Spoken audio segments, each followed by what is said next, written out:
Marty, do you want me to let people in now, or do you want me to hold off?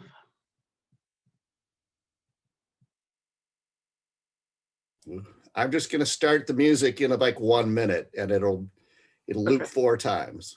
Okay, cool.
Marty, there's no sound.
Good morning, and welcome to Mount Vernon Unitarian Church. My name is Steve Bogart, and I am a member here. Whether you are new to this community or a longtime member, no matter what propelled you to set aside this time and join us in worship, know that you are welcome here. We especially welcome our visitors this morning. You are invited to stay after virtual worship for our social hour. And if you want to be in touch with us, please send us an email to info@mvuc.org. We are a community dedicated to welcoming the stranger and working for justice wherever the heavy weight of oppression has dug into the fabric of life. To that effort, we counter the doctrine of discovery by naming and honoring the traditional indigenous inhabitants of this land, the Piscataway, the Powhatan, and the Togue. In this time, when we are unable to gather in person, we gather virtually to find comfort and to recommit ourselves to the mission of supporting one another in our spiritual journeys, working for the care of the earth, and building the common good. We gather to recommit ourselves to dismantling systems of oppression and injustice. It is good to be together. This month's theme is life and death, appropriate in this time of global pandemic. Next Sunday, we welcome Reverend Renee Rahutsky with her sermon titled Heart and Hearth. Reverend Rahutsky works for the Unitarian Universalist Association in our Central East region. As we remain restricted to our homes, cut off from visiting family and friends, I want to raise up the importance of staying engaged. This community, through the enthusiasm and creative efforts of volunteers, offers space for you to be a part of this community, even in this limited virtual world. I invite you to take time each week to pay attention to emails from MVUC for messages to feed your spirit and mind. And check out our Sunday bulletin for ways you can feed your heart and soul. As is our custom, we ask that you restrict your chat to designated times, which includes the joys and concerns. There has been a drop-off in sharing about our sorrows and celebrations since we started opening the chat at specific times, but your fellow members do really want to know about you, so please share. We do continue to ask that you turn off your cameras during the service to allow you to move about without distracting others. At the end of the service, after the postlude, we will invite you to turn on your cameras so we can all see each other and give a virtual hug and wave. Please wait until you hear the signal to turn on your camera. Today, we will hear from the team of Sally Hanrahan, Anjum Chowdhury, and Parker Collins. I invite you now to take a deep breath with me as we enter into this time of worship.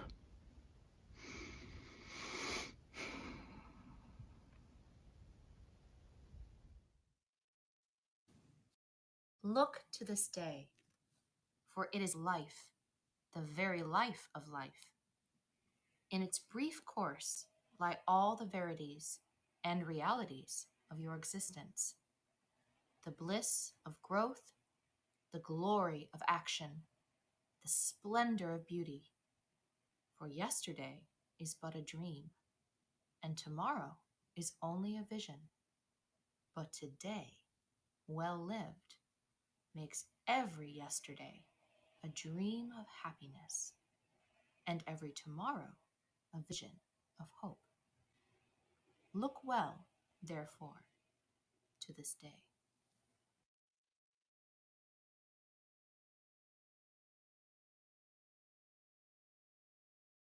Would you turn in your gray hymnals, please, to number 298, Wake Now My Senses, all 5 verses. The verses will be in your hymnal, on your screen, or in your order of service.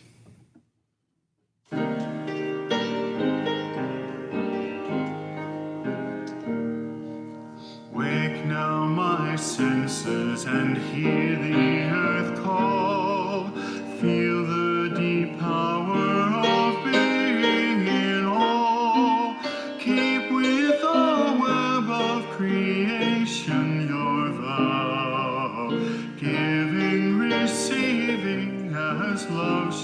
shows us how.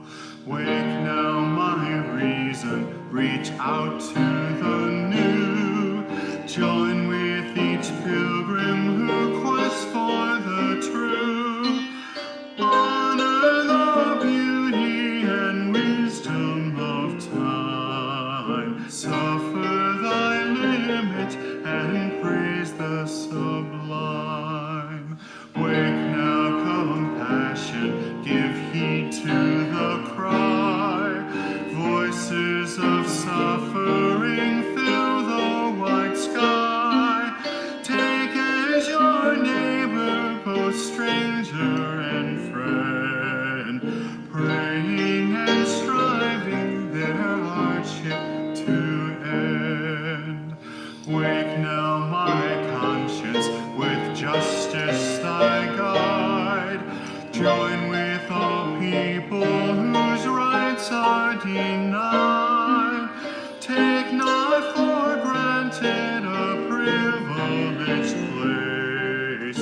God's love embraces the whole human race. Wake now, my vision of ministry clear. Brighten my pathway with radiance here. Mingle my calling with all who will share. Work toward a planet transformed by our care.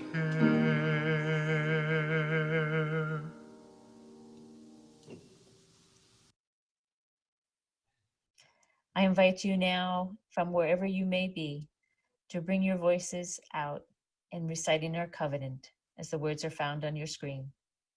Love is the teaching of this church. The quest of truth is its daily task, and service is its prayer. To dwell together in peace, to seek knowledge in freedom, to serve life in community, to the end that all souls shall grow in harmony. This is our covenant with each and with all. Hello, friends. Today we're talking about time. And sometimes we have a bad day. We don't like it. But we do remember that tomorrow is another day. So I hope that you remember during the story that tomorrow is another day.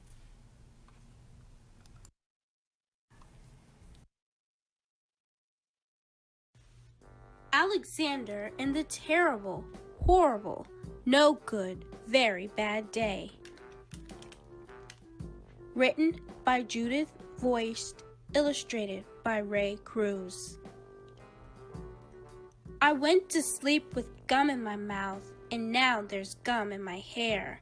When I got out of bed this morning, I tripped on the skateboard, and by mistake, I dropped my sweater in the sink while the water was running, and I could tell it was going to be a terrible, horrible, no good, very bad day. At breakfast, Anthony found a Corvette Stingray car kit in his breakfast cereal box, and Nick found a junior undercover agent code ring in his breakfast cereal box.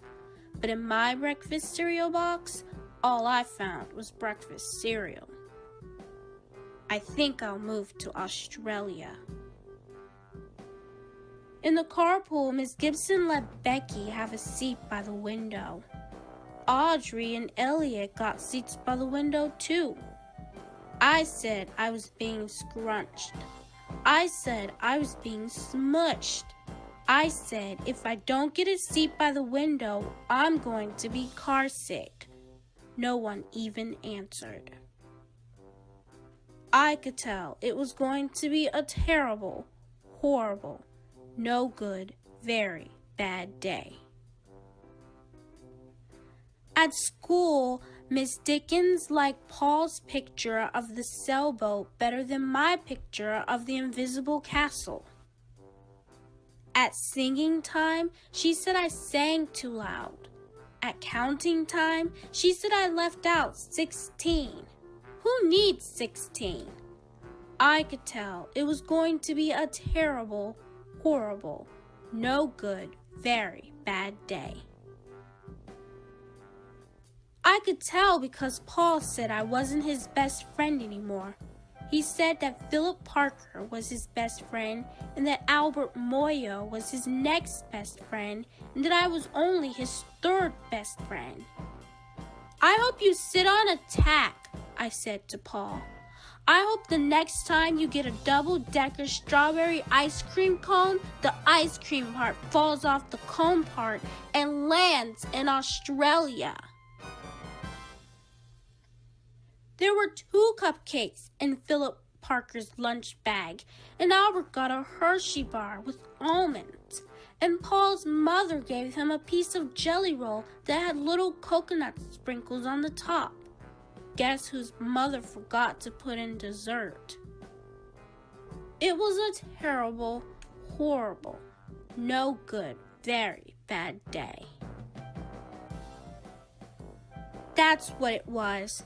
Because after school, my mom took us all to the dentist, and Dr. Fields found a cavity just in me. Come back next week and I'll fix it, said Dr. Fields. Next week, I said, I'm going to Australia. On the way downstairs, the elevator door closed on my foot, and while we were waiting for my mom to get the car, Anthony made me fall where it was muddy, and then I started crying because of the mud. Nick said I was a crybaby, and while I was punching Nick for saying crybaby, my mom came back with the car and scolded me for being muddy and fighting.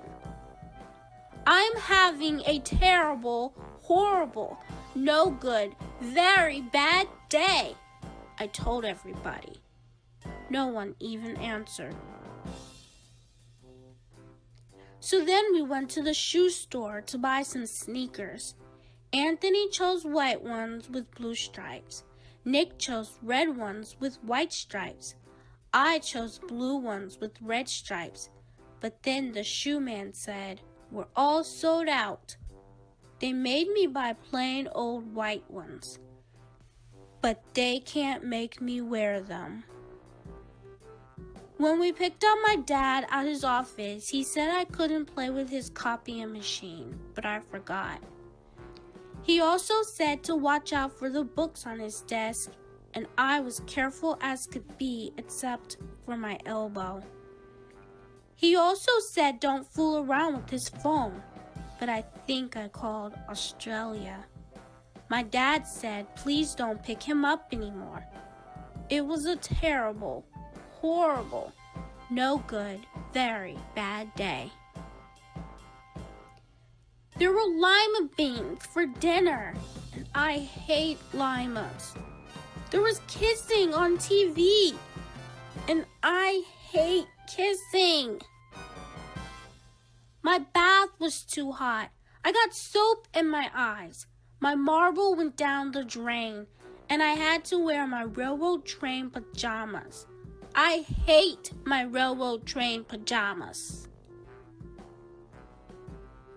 When I went to bed, Nick took back the pillow he said I could keep, and the Mickey Mouse nightlight burned out, and I bit my tongue. The cat wants to sleep with Anthony, not me. It has been a terrible, horrible, no good, very bad day. My mom says some days are like that. Even in Australia.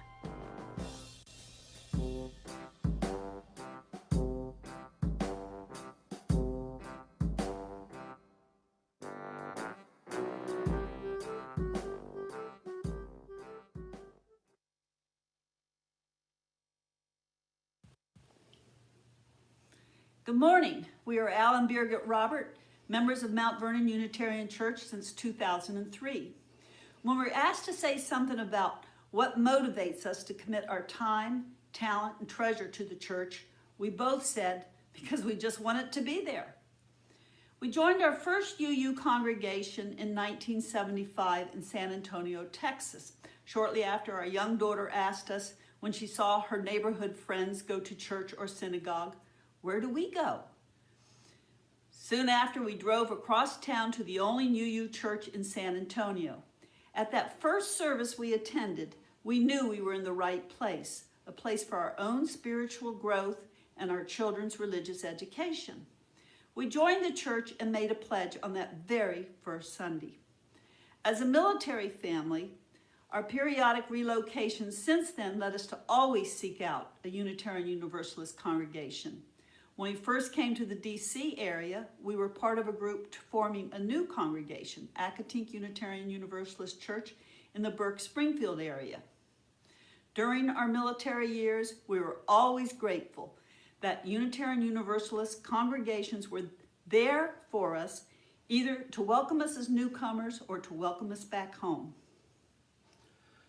Many of you know that Birgit has served as our volunteer bookkeeper, typically a paid position in a congregation of our size, since 2010.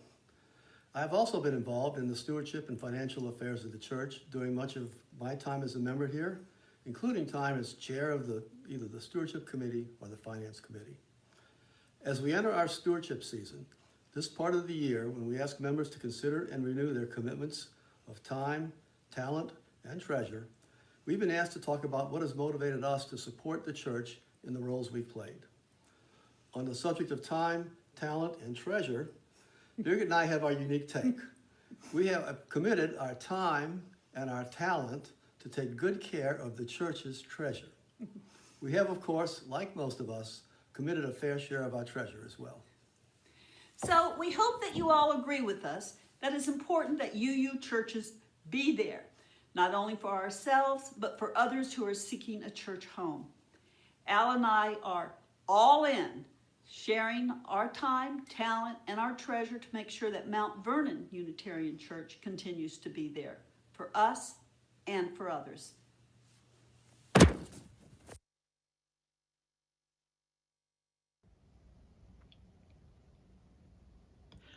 Mount Vernon Unitarian Church continues to share the plate with committed organizations that our members have chosen. For the month of February, we share our generosity with No Child Goes Hungry. No Child Goes Hungry is dedicated to the elimination of childhood hunger, one kid, one meal at a time.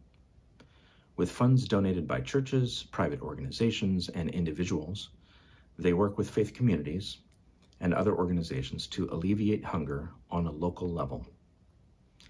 They provide grant money as well as mentorship opportunities so that community organizations can build hunger advocacy programs that will thrive and grow as their communities continue to tackle the problem of local food insecurity. We split our offering 50-50 between No Child Goes Hungry and MVUC, unless otherwise directed by you. You are welcome to write a check and mail it to MVUC. You can also make payments via text or via credit card. Information is found on the slide and the chat box. During this time of music, we invite you to tenderly name in the chat box or in your heart the joys and sorrows that you hold within your heart.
Being Present by Elena Westbrook.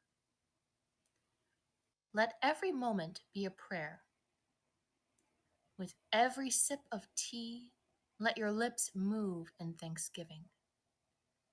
Be fully present to every stroke of the hairbrush, every cup of milk you pour for the children. Be present without judgment or regret, without plans or expectations, or even dreams. And every moment becomes a prayer. Minutes,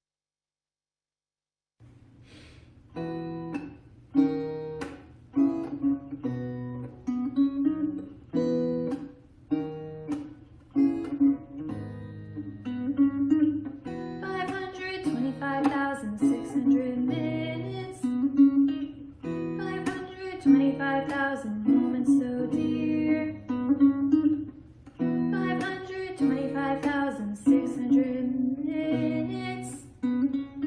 How do you measure a year? In daylights, in sunsets, in midnights, in cups of coffee, in inches, in miles, in laughter, in strife, in 525,600 minutes. How do you measure a year in the life? How about love? How about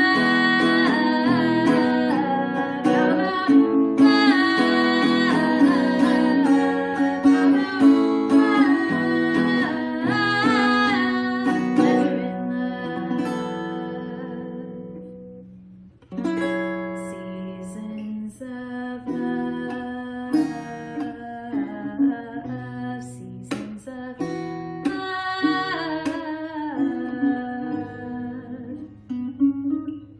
525,600 minutes, 525,000 journeys to land, 525,600 minutes. How do you measure the life of a woman or a man?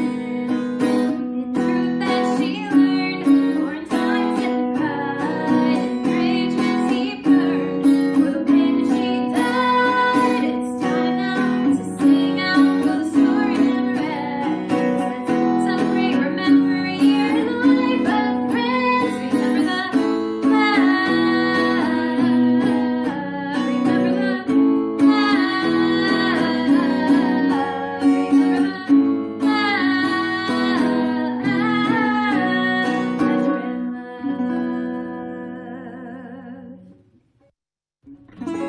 seasons of love, seasons of love.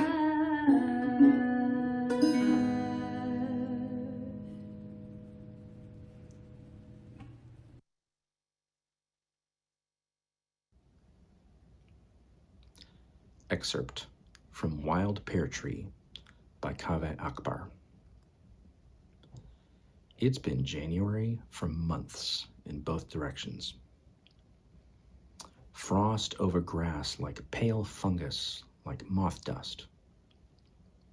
The branches of the pear tree are pickling in ice, white as the long white line running from me to the smooth whales frozen in chunks of ocean, from their vast bobbing to the black-white stars flowering into heaven.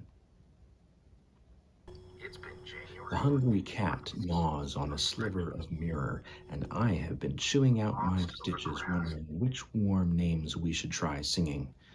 Wild thyme, cowslip, blacksnake. All the days in a year line up at the door, and I deflect each saying, "No, you will not be needed." One by one, they skulk off into the cold.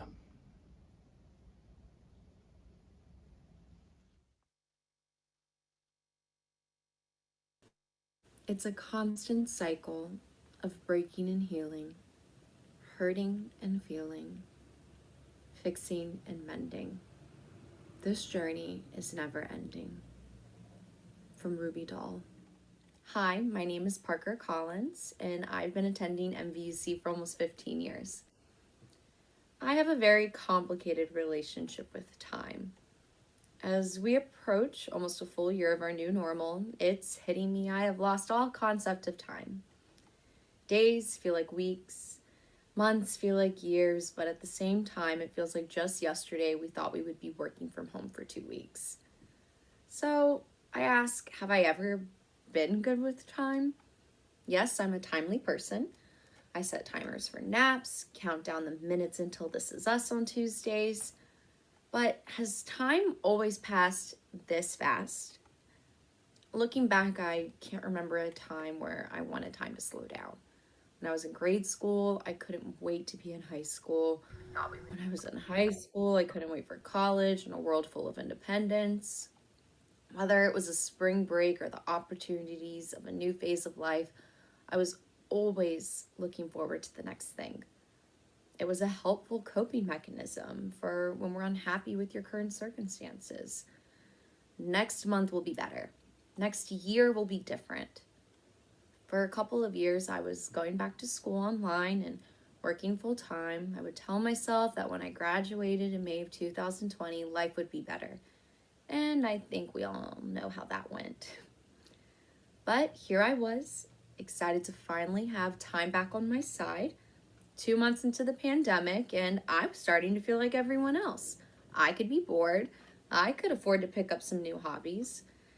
It was a weird sense of relief as my friends lost their jobs, their grandparents fell ill, and my industry was crumbling around me.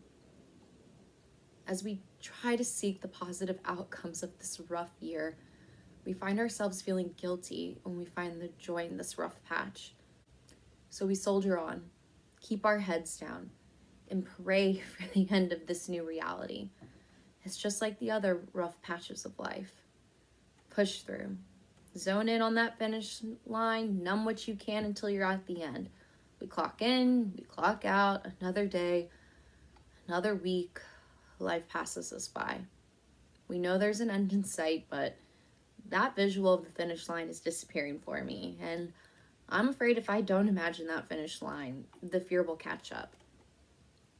Every Sunday night, I'm upset my weekend flew by, and it's back to work tomorrow. Should I slow down? Take in these moments. What moments should I be cherishing? When life returns to normal, will I regret not treasuring this time of solitude? Who do we turn to when life feels like it's passing by too fast? Our family? Our community? Our therapists? The answer is all of the above. We have probably heard of the same tips: meditation, gratitude, exercise, mindfulness, guided breathing, journaling. It's a long to-do list that I've already incorporated into my daily schedule, but here I am finding myself journaling, I guess another day. I wish I had added these activities to my routine in a spur of self-reflection or striving to be the best version of myself, but the truth is it stems from fear. Fear I'll fall back into a deep depression that altered my outlook on life. A time where the relief of death outweighed the joys of life. I'm filling my days with self-care activities out of fear. While this isn't the worst response to inner fear, one could argue your intentions are just as important as your actions. So what's my solution? Do I slowly rewire my brain to not live in fear? What's our answer to living in this Groundhog Day, Palm Springs nightmare? Where is the fine line of daily routines and feeling like you're living the same day over and over again? Is it all that bad if this terrible year is moving by too fast? I wish I had the answers. This is where I cop out and say that this is the best my freshly developed 25-year-old brain can do. Although I may not have found all the answers, I do know that I want time to slow down. I want to remember my long walks, my midday dance breaks, and roommate Wii game nights, but not slow enough to remember the election, pandemic first dates, or Zoom calls that could have been emails. Whether you need time to speed up or slow down, I wish you the best of luck on your new relationship with time. Thank you.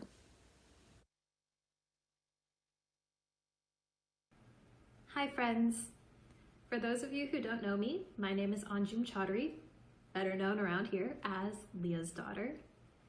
And I want to start today with the first line from that Kaveh Akbar poem read beautifully by Steve Bogart. It's been January for months in both directions. That line feels fitting in January when winter seems endless, but it's almost more appropriate during these last 11 months of stasis. It's been March for months in both directions. As some of you know, I live in New York City right now, an area that just a year ago was about to become the epicenter of the COVID outbreak in the United States. Now, I live in Midtown Manhattan, an area known for its noise, foot traffic, actual traffic. But in just a few days last March, suddenly there were no cars, no people, nothing. We've all become accustomed to the idea of death being everywhere. It still feels like something that you're chancing every time you dare leave the house. Yet, honestly, for me, death doesn't really feel close, even here. Part of it is being young and feeling invincible, but most of it is just because, save for groceries, I don't really ever leave the house. And in here, death seems nowhere around. The thing is, neither is life. Suddenly last March, my job was gone, my social life exclusively online, and my plans were all put on pause.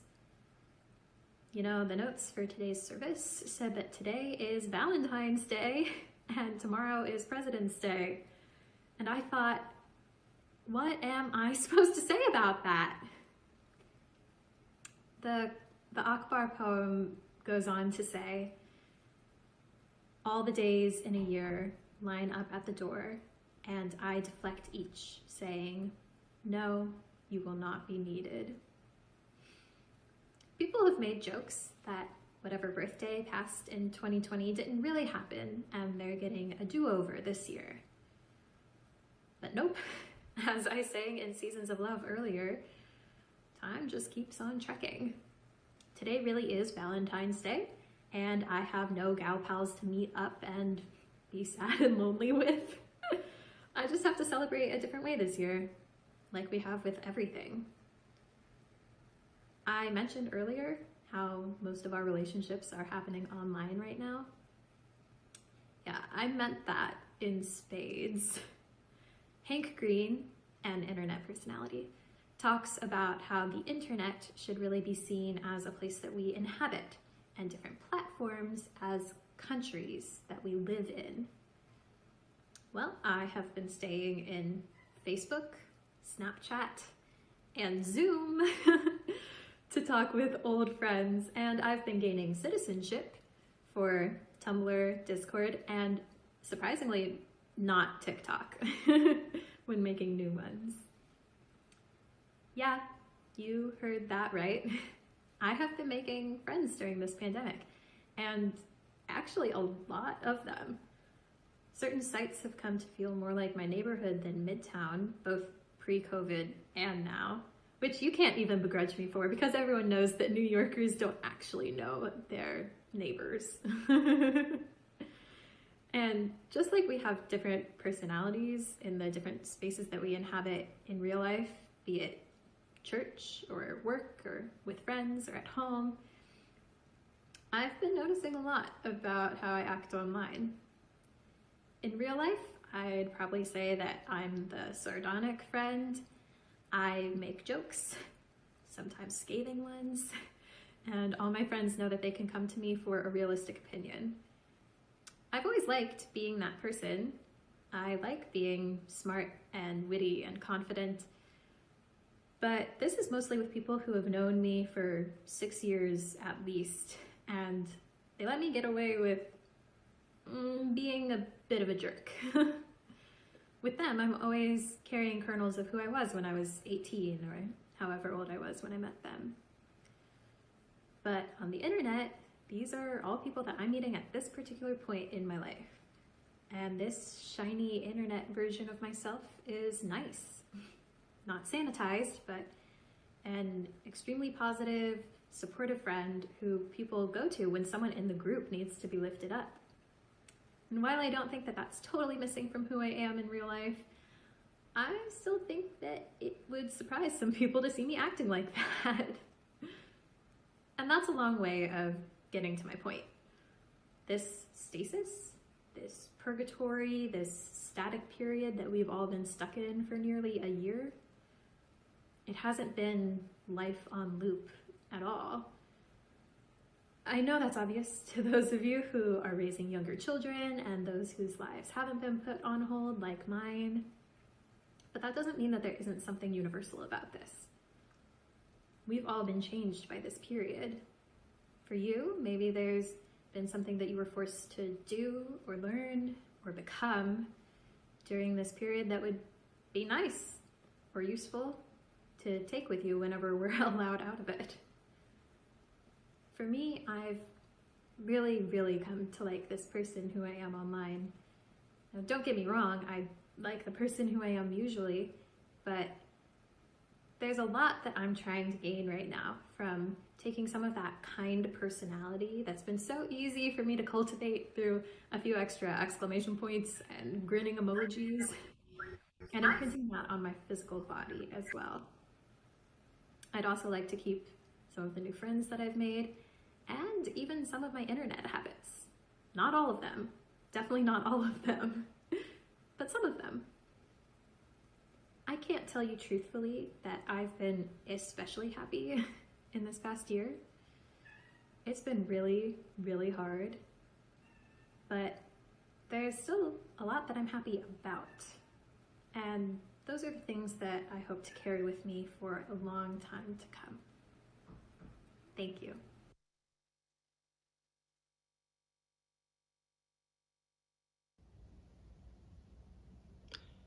The Seasons of Life by Mary Frances Comer. We are grateful to mark time with seasons, to celebrate birthdays and anniversaries, or to gather as family to remember our loved ones. In all these seasons, may we give thanks for the breath of life, ever mindful of the fragile nature of existence. May we live fully in each moment. From summer to fall and winter to spring, we gather in mystery and in the bonds of beloved community.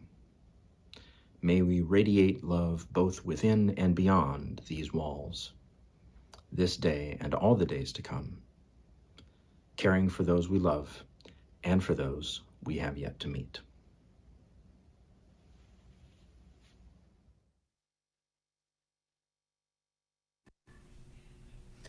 Our seasons of life, they're important. We mark time. But how, especially in a time of crisis? How do we mark birthdays, anniversaries, memorials, and weddings, when normally we would come together to celebrate or mourn, be that as it may? How do we do this in this current time? Well, we are in an unprecedented time in that we have technology that allows us to reach other people in ways that people in the past during pandemics did not have. We are fortunate in this way. We can video chat, we can use social media, we can even do the old-fashioned phone call. However, technology can be a double-edged sword.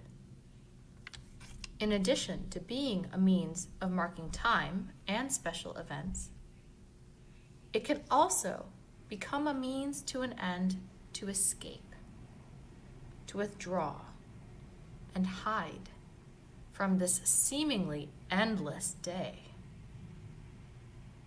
Endless scrolling and viewing on platforms can remove us from real life to the extent where we miss out on our real life, no matter how unusual or unforeseen or painful even that life may be. So what? What do we do? I believe we need to find a balance. We need to value and utilize the technological tools that we have that bring us together, just like today, and yet also need to acknowledge the danger of hiding behind a screen and not being fully present in our moments. My suggestion is that we find physical ways to ground ourselves in marking the passage of time. For example, bake special pink cupcakes for Valentine's Day. Do a family history project for President's Day. Build a snowman or Iceman in this season of winter. Break the loop by finding joy where we can, both on screen and off.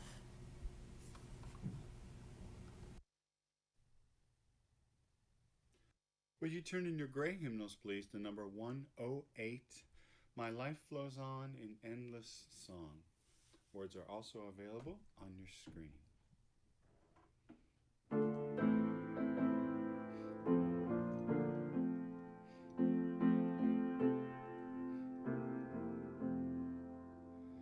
My life flows on in endless song above earth's lamentation.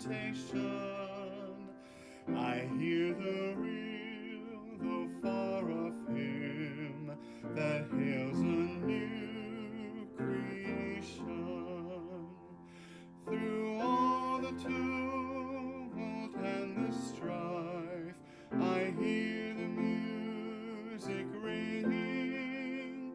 It sounds and echoes in my soul. How can I keep from singing? What though the tempest round me roars? I know the truth, it liveth. What though the darkness round me close? Songs in the night it giveth. No storm can shake my inmost calm, while to that rock I'm clinging. Since love prevails in heaven and earth, how can I keep from singing? When tyrants tremble as they hear the bells of freedom ringing, when friends rejoice both far and near, how can I keep from singing? To prison cell and dungeon vile, our thoughts to them are winging. When friends by shame are undefiled, how can I keep from singing?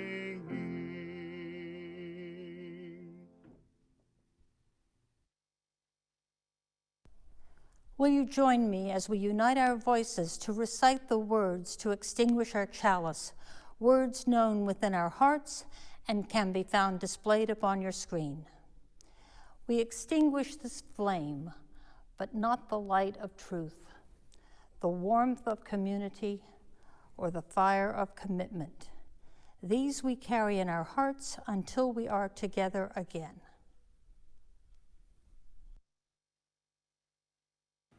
This is a quote from the TV show The Good Place. Picture a wave in the ocean. You can see it, measure it, its height, the way the sunlight refracts when it passes through. And it's there. You can see it. You know what it is. It's a wave. And then it crashes on the shore and it's gone. But the water is still there. The wave was just a different way for the water to be for a little while. That's one conception of death for a Buddhist. The wave returns to the ocean, where it came from, and where it's supposed to be.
Hi.